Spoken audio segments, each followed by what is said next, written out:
Zakaj mora vsak iti vsaj enkrat na izmenjavo?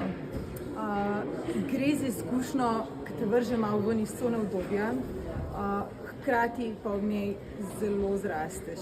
V bistvu tam imaš izzive, ki jih moraš rešiti in hkrati pač spoznavaš nove ljudi, spoznavaš novo okolje, dobiš nek socialni kapital, pač veze, poznanstva, ljudi, s katerimi boš ostal v stiku celo življenje. Pa seveda pač tudi drug način študija, druga država in je definitivno izkušnja, v kateri lahko ogromno osebno zrasteš. Because there are so many chances around Europe which are free, so you just have to have right motivation. Ja, za številne mlade je to priložnost, da prvič odidejo sami nekam v tujino, pridobijo nove izkušnje, nova znanja, spoznajo druge kulture, druge ljudi in države. Because it's really an experience of a lifetime. You get to learn a new culture and meet new friends. To so neprecenljive izkušnje, ki v kasnejšem življenju veliko štejejo. Kaj bi svetovali vsem, ki o izmenjavi še razmišljajo? Nehajte razmišljati in pejte v akcijo. Povežite se z ljudmi, ki so bili tam, dobite informacije od njih, pogovarjajte se z njimi, vprašajte, kaj jim je pač to prineslo in pa raziščite svoje možnosti. Takoj pojdite na izmenjavo. Don't be afraid, take the opportunity and go.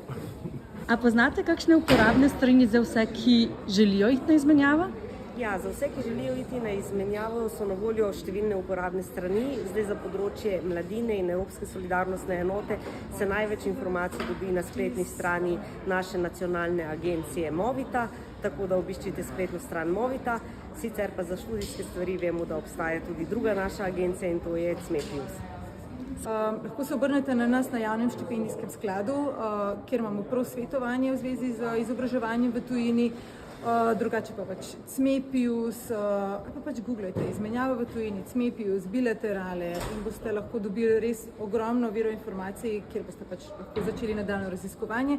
In pa fajn je mogoče tudi, da obiščete sejem Informativa, kjer so tudi vse te informacije zbrane na enem mestu. I would recommend to have a look at the Campus France website, which is the best site for all studies in France. So you get to find information about possible scholarships, all the programs, even those who are taught in English, and useful advice about accommodation or even budgeting before going to France. Za nemški študijski prostor bi recimo lahko svetovalo spletno stran Nemške službe za akademsko izmenjavo www.daad.de.